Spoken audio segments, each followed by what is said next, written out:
Good evening to all of you. Hello everyone. आज हम बात करेंगे Himachal Pradesh junior office assistant IT 939 के बारे में। कल आप लोगों का एग्जाम हो गया है। 1.25 लाख स्टूडेंट ने आई थिंक इसमें अपीयर किया है, इस एग्जाम को दिया होगा। अभी मुझे एग्जैक्ट नहीं पता है कितनों ने अटेंड किया कितनों ने नहीं किया, ठीक है। और उसके बाद आप लोगों को एक चीटिंग का भी ऑप्शन आया है कि 2-3 इंस्टीट्यूट ऐसे हैं जहाँ पे चीटिंग हुई है। तो उसके बारे में आई थिंक आपका हमीरपुर बोर्ड ने ये कह दिया कि हम पेपर तो कैंसिल नहीं करेंगे, बट हाँ जो स्टूडेंट है उनके ऊपर कार्रवाई तो होती रहती है। जो आपने देखा था कंडक्टर का भी एक एग्जाम हुआ था, उसमें भी 5-6 जगह ऐसे केस आए थे, बट उन्होंने एग्जाम को कैंसिल नहीं किया था। तो आपका भी एग्जाम कैंसिल होने के चांसेस बहुत ही ज्यादा कम है, ठीक है। नहीं होगा कैंसिल, इतना तो पता है। तो आज का जो टॉपिक है वो है हमारा कि कट ऑफ कितनी जा सकती है। आपका जो 939 का एग्जाम है और हमारी क्लासेस में से कितने क्वेश्चन आए और मेरे न्यू बैच जो स्टार्ट हो रहे हैं, ठीक है। हम बात करेंगे सबसे पहले जिसके ऊपर आप लोगों ने इस वीडियो को ओपन किया होगा कि कट ऑफ कितनी जा सकती है, ठीक है। बाकी बात की बातें हैं, आप उनको बाद में सुनना। कट ऑफ का मैं आप लोगों को इतना ही बता सकता हूँ। मैंने अभी आप लोगों को बताया कि लगभग मैं 5 या 6 बैच दे चुका हूँ आईटी सेक्टर में। इसमें आप लोगों के प्रोग्रामर का भी बैच मैंने दिया हुआ है, कंप्यूटर ऑपरेटर का भी दिया था, 817 जेओआईटी का भी दिया है, आपका 903 का बैच था और आपका 939 का बैच था, ठीक है। लगभग अगर हम हिमाचल प्रदेश में आप लोगों के कोई आईटी सेक्टर में कोई एग्जाम आता है तो मैं जरूर पढ़ाता हूँ। इसके अलावा जीके के बैच तो मेरे चलते ही हैं, वो भी आपको पता है। तो कट ऑफ की बात करें तो 939 के बारे में मैं ये कहना चाहूंगा। पहले तो बात करेंगे कि ये पेपर कैसा था। देखो, कंप्यूटर का जो लेवल था आप लोगों का इजी टू मॉडरेट था। इजी भी नहीं था, मॉडरेट भी नहीं था, बीच में से पेपर था, ठीक है। मतलब मॉडरेट लेवल हम इसे कहेंगे। क्यों कहेंगे? अगर आप लोगों ने लगातार 1-1.5 साल से तैयारी कर रहे हो आप इस एग्जाम की, तो आप लोगों के लिए ये पेपर इजी है। बट अगर आप लोग फर्स्ट टाइम ही देने गए थे तो मॉडरेट है, ठीक है। अगर आप लोग किताबें वगैरह पढ़ के ही गए थे तो मॉडरेट पेपर है। अगर आप लोगों ने वीडियोस वगैरह देखी हैं और आप लोगों ने कॉन्सेप्ट अपने अच्छे से किए हैं तो आप लोगों के लिए इजी पेपर है। जीके की बात करें, जीके आप लोगों को मॉडरेट लगा होगा। क्यों लगा होगा? मॉडरेट था नहीं वैसे, वो इसलिए लगा होगा। मैं अपनी हर एक क्लास में जब भी मैं बच्चों के साथ ऐसे डिस्कशन करता था तो मैं एक ही बात जरूर उन्हें कहता था, जिन्होंने, क्योंकि मेरे पास 2 बैच मिलते हैं, एक कंप्यूटर का और एक जीके का, अलग अलग मिलते थे, है ना। तो मैंने उनसे ये बात कही थी कि अगर आप लोग कंप्यूटर पढ़ रहे हो मेरे पास और आपके पास जीके का बैच नहीं है तो इस चीज की तो रिस्पॉन्सिबिलिटी मेरी है कि आप लोगों के पूरे मार्क्स आ जाएंगे। बट आप जीके के ऊपर फोकस कीजिए इतना। या अगर मैं दिन में 40 मिनट पढ़ा रहा हूँ तो आप सिर्फ 40 मिनट कंप्यूटर को दें। जीके के ऊपर जितना हो सके फोकस कीजिए, क्योंकि यहाँ अगर 140 क्वेश्चन आ रहे हैं आपके तो 120 तक मैं आपको बताता हूँ कि आ जाएंगे नंबर आराम से, मतलब क्वेश्चन ठीक हो जाएंगे। बट जीके के रिस्पॉन्सिबल आप रहेंगे, जीके आप लोगों को पढ़ना ही पड़ेगा। तो जिन्होंने जीके का बैच लिया था उनको तो इतनी ज्यादा परेशानी नहीं हुई थी। बट जिन्होंने कंप्यूटर का बैच सिर्फ कंप्यूटर ही पढ़ा था उनके कंप्यूटर में अच्छे मार्क्स आए हैं, बट उनका जीके थोड़ा सा खराब हुआ है। मैं इसी के बेस पे आप लोगों से कहना चाहूंगा, ये किसी एक ही स्टूडेंट के साथ नहीं हुआ है, ये हर स्टूडेंट के साथ हुआ है। और आपको ये भी पता है कि 200 क्वेश्चन थे, 120 आप लोगों के पास मिनट थे, तो 120 मिनट में 200 क्वेश्चन करना थोड़ा टफ हो जाता है। वो टफ इसलिए होता है कि कई बार क्या होता है, हमारा कोई क्वेश्चन ऐसा आ जाता है उसमें हम फंस जाते हैं, उसको सॉल्व करने बैठ जाते हैं। इसलिए मैंने आपसे कहा था कि जिस क्वेश्चन पे आपको लगे, डाउट आए, 1-1.5 मिनट आपका वेस्ट हो जाए, उस क्वेश्चन को छोड़ के नेक्स्ट क्वेश्चन के ऊपर फोकस करो। इसीलिए मैंने आपको एक्सेल प्लस रीजनिंग मैथ के क्वेश्चन सॉल्व करने के लिए मना किया था। जिन्होंने तो ये बात मानी थी उनका तो पेपर अच्छा हुआ है, जिन्होंने नहीं मानी थी तो उनको पता ही है कि लगभग उनके 20-25-30 क्वेश्चन छूटे ही हैं जो उन्होंने एग्जाम के बाद में देखे होंगे। इसके अलावा यही चीज हर एक स्टूडेंट के साथ हुई है, कोई ऐसा नहीं है कि किसी एक स्पेशल के साथ ही होती है। आप लोगों को मैं बताना चाहूंगा कि आप लोगों का जो पेपर है इसकी कितनी कट ऑफ जा सकती है। देखो, 817 में मैंने जितनी कही थी उससे थोड़ा कम गई थी, है ना। 903 में मैंने कहा था इतनी जाएगी, उससे भी 1-2 नंबर कम ही गई थी, ऊपर नहीं गई है। तो ये वाला जो एग्जाम मुझे लगता है, मेरे हिसाब से जो आप लोगों की मेरिट जानी चाहिए, जनरल की मैं बात कर रहा हूँ, उनकी 60 to 65 के बीच में जाएगी। अब 60 to 65 के बीच में क्यों जाएगी? क्योंकि जितने भी स्टूडेंट हैं, लगभग मेरे पास रात को इतने सारे मैसेज आ चुके हैं अभी तक भी, सब यही कह रहे हैं कि सर 70 से कम नहीं जाएगी। ऐसा नहीं है कि 70 से कम नहीं जाएगी, कम ही जाएगी। 70 से ऊपर नहीं जाएगी, उससे कम जाएगी। 70 से पीछे पीछे रहेगी, 70 से ऊपर नहीं जाएगी। क्यों? इसके पीछे काफी रीजन है। देखो, आप लोगों की लगभग जितनी भी पोस्ट है उससे काफी ज्यादा बच्चों को बुलाना पड़ेगा। उसके पीछे रीजन क्या रहेगा एक तो रीजन रहेगा कि आप लोगों के टाइपिंग के लिए उनको स्टूडेंट मिलेंगे, टाइपिंग में भी काफी स्टूडेंट बाहर रह जाते हैं। उसके अलावा आप लोगों का 817 का पेपर अभी बीच में फंसा है।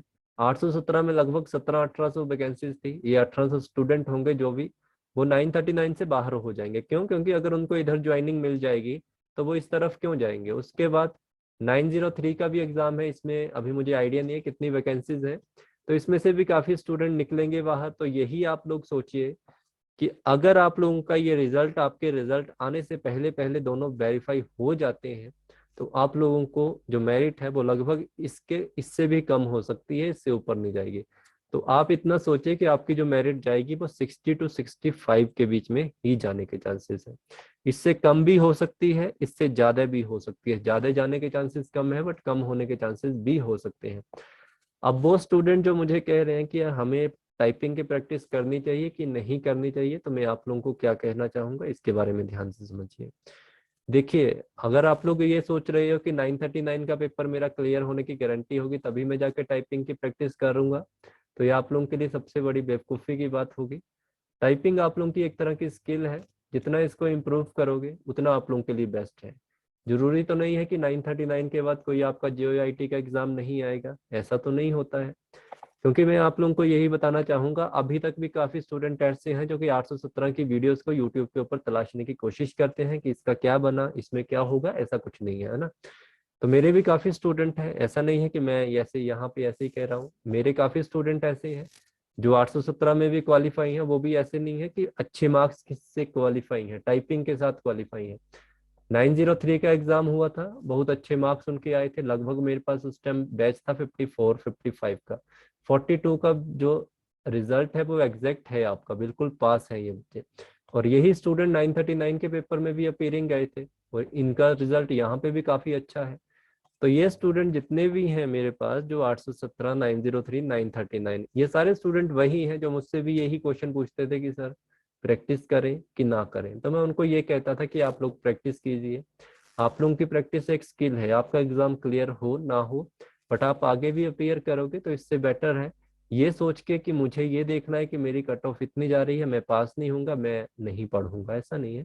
आप लोग प्लीज प्रैक्टिस कीजिए। और अगर आप लोगों के मार्क्स ऐसा है कि अगर आप लोगों के मार्क्स बड़े अच्छे आए हैं, तब भी आप लोग अपनी स्टडी को कंटिन्यू कीजिए। ठीक है, आप लोग अगले एग्जाम के लिए भी प्रेपरेशन करना स्टार्ट कर दीजिए, जो भी आपका नेक्स्ट एग्जाम होगा।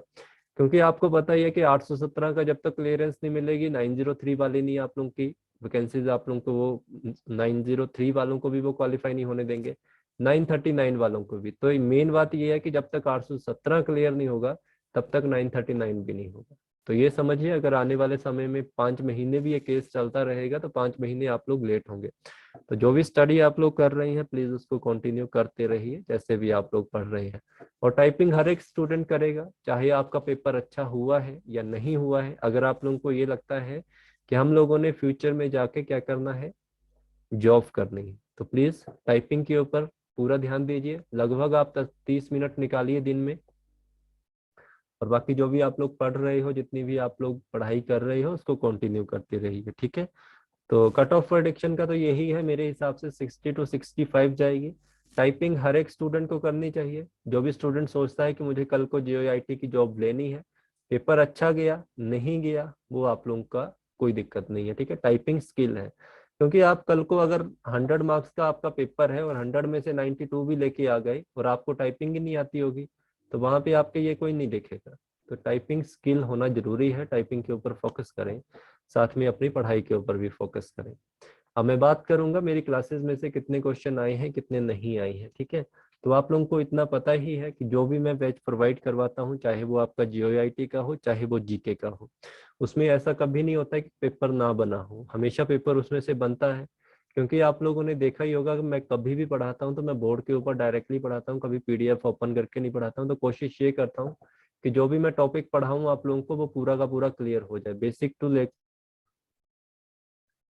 बेसिक से लेकर हम एडवांस लेवल तक की बात ही करते हैं। तो जितना हो सकता है मैं बेसिक भी आप लोगों के कॉन्सेप्ट क्लियर करता हूँ, और जितना हो सकता है एडवांस लेवल तक जाने की कोशिश करता हूँ। इसीलिए अभी तक आज तक मैंने जितने भी बैचेस प्रोवाइड करवाए हैं, जितने भी बैच दिए हैं, उनका लेवल काफी अच्छा रहा है और उनका सिलेबस में जितना भी पूछा गया है एग्जाम में वो कंप्लीट आप लोगों का पूछा ही जाता है, ठीक है। क्लासेस अगर आप लोगों ने पूछनी हो तो प्लीज कभी मेरे किसी स्टूडेंट से ही पूछना, वो आप लोगों को ज्यादा अच्छे से बता सकेंगे कि कितनी क्लासेस में से कितने क्वेश्चन आते हैं। अगर आप लोग मेरे 817 से लेके 848 कंप्यूटर ऑपरेटर, या आप लोग मेरे 903 या 939 के स्टूडेंट हो, तो आप लोगों को पता होगा। जीके बैच कभी ज्वाइन किया हो तो कल का जो जीके का पैटर्न आया था कंप्लीट आप लोगों ने किया होगा, ठीक है।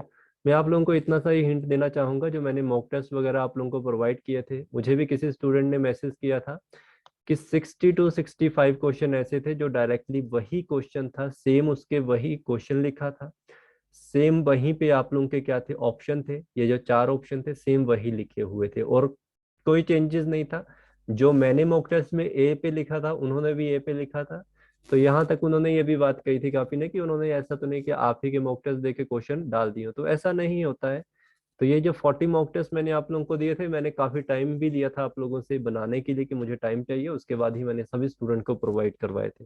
लगभग इन 40 मॉक टेस्ट के साथ साथ आप लोगों को मैंने कुछ और भी चीज प्रोवाइड करवाई थी। वो थे टॉपिक वाइज एमसीक्यूज थे। एमसीक्यूज के साथ आप लोगों को सोल्यूशन भी देखने को मिला था, इसीलिए मैंने आप लोगों से कहा था मार्केट से जाके कोई बुक मत खरीदिए, किसी के मॉक टेस्ट खरीदने की आपको जरूरत नहीं है। अगर आप लोग मेरे पास पढ़ रहे हो तो प्लीज इन्हीं को सॉल्व करना, तो कोई जरूरत नहीं आप लोगों की रहती है, ठीक है। इसीलिए मैं अपने चैनल पे किसी और की वीडियोस को कभी प्रमोट नहीं करता हूँ, ना तो किसी और के चैनल को प्रमोट करता हूँ, ठीक है। तो जेईआईटी के लिए, टीजीटी के लिए और एलाइड और एचएस के लिए मेरे को काफ़ी इंस्टीट्यूट के भी कॉल आते हैं कि आप हमारी टेस्ट सीरीज को ये कर दीजिए और हम आपको इतने पैसे देंगे, या ऐसा कोई ऐसा रहेगा, ठीक है। तो आप लोगों को पता है ऐसे हर जगह होता है। बट मैंने आप लोगों से कहा था कि जब तक मैं खुद कंटेंट देता हूं तब तक तो मैं किसी को प्रमोट नहीं करूंगा, क्योंकि जो उनको मैं प्रमोट करूंगा वो आपसे लगभग मेरे से डबल चार्ज लेंगे आपसे, और ऊपर से आपको जितना मैं मटेरियल दूंगा उससे आधे से कम देंगे, ठीक है। तो इसीलिए मेरी कोशिश यही रहती है कि आप लोगों को बेटर मटेरियल प्रोवाइड करवा सकूं और जितना हो सके उतने कम में दे सकूं। अब जैसे मैंने आप लोगों को वीडियोस प्रोवाइड करवाई थी, 500 रुपीज में ही मैंने रिकॉर्डिंग बैच दिए थे। 500 रुपीज में मैंने लगभग कंप्यूटर के ही 75+ वीडियोस दी थी। एमसीक्यूज मैंने टॉपिक वाइज दिए थे, सोल्यूशन उनका साथ दिया था, और इसके साथ 40+ मैंने मॉक टेस्ट दिए थे, ठीक है। जीके में भी मेरा सेम रहा था, 75+ वीडियोस थी, उसमें कंप्लीट वीडियोस थी, ठीक है। और इनके चार्जेस मैंने 500 पर 500, जो कि हर एक स्टूडेंट क्या कर सकता है, ज्वाइन कर सकता है उसको, ठीक है। रिकॉर्डिंग का ये था। लाइव बैच मेरा हमेशा कॉस्टली रहता है, क्योंकि लाइव बैच में मैं काफी कंटेंट प्रोवाइड करवाना पड़ता है मुझे, इसलिए, ठीक है। अब यही मैं कहूंगा कि मेरी बैचेस का इस बार भी रिजल्ट बहुत अच्छा रहा है, कम नहीं रहा है, बहुत ही ज्यादा अच्छा रहा है, ठीक है। और इसके साथ ये भी कहूंगा कि मेरे नए बैच स्टार्ट हो रहे हैं। अगर आप लोग हिमाचल प्रदेश में क्लर्क की तैयारी कर रहे हैं, स्टेनो की तैयारी कर रहे हैं, सब इंस्पेक्टर एलाइड हो गया आप लोगों का, इन सब एग्जाम की तैयारी कर रहे हो, तो मैं बैच स्टार्ट कर रहा हूँ आज से। आप लोगों को कंप्लीट इसकी वीडियोस मिलेंगी, कंप्लीट वीडियोस लगभग आपको 150+ वीडियोस रहेंगी लाइव आप लोगों की। इसके साथ आप लोगों को इस बार मैं पहली बार ही अपने नोट्स प्रोवाइड करवा रहा हूँ स्टूडेंट को, साथ में आप लोगों को टॉपिक वाइज एमसीक्यूज रहेंगे और उसके साथ उनका सोल्यूशन भी रहेगा। फीस आप लोगों को पता है, कोई भी बैच ज्वाइन करिए, सिर्फ एक टैट आर्ट्स की फीस 1000 रुपये है, बाकी जितने भी बैच हैं उनकी फीस 1500 रुपये है। लगभग आप लोग 1 साल तक इन वीडियोस को चला सकते हैं। जैसे मान लीजिए अभी अप्रैल चल रहा है, तो 2023 अप्रैल तक आप लोग इन वीडियोस को चलाते रहेंगे, रिकॉर्डिंग फॉर्मेट में आप लोगों के पास रहेंगे, ठीक है। तो उम्मीद यही रहेगी कि हम अभी तक जितना अच्छा कार्य कर रहे हैं, मेरी टीम में जितने भी टीचर हैं, अभी फिलहाल शिखा मैम ही हैं, 2-3 टीचर और भी कांटेक्ट कर रहे हैं, बट मैंने अभी किसी को नहीं कहा है कि मैं ज्वाइन करने को, क्योंकि काफी टीचर मेरे साथ जुड़ना भी चाहते हैं कि हम काम करें उनके साथ, तो नहीं अभी तो नहीं है, बट जैसे ही मैं नए टीचर को अपॉइंट करूंगा या रखूंगा तो मैं आप लोगों को जरूर बताऊंगा, ठीक है। तो आप ज्वाइन कर सकते हैं मेरी क्लासेस को। Thank you so much. And आप लोग टाइपिंग कीजिए जितने भी स्टूडेंट हैं, ठीक है। टाइपिंग आप लोगों को करनी पड़ेगी, क्योंकि टाइपिंग आप लोगों को एक टाइपिंग ही है जो आप लोगों को आपकी मंजिल तक पहुंचाएगी। देखो पढ़ाई तो हर कोई कर रहा है, बट टाइपिंग कोई कोई करता है, तो टाइपिंग के ऊपर फोकस कीजिए, काफी अच्छा रहेगा, ठीक है। Thank you so much.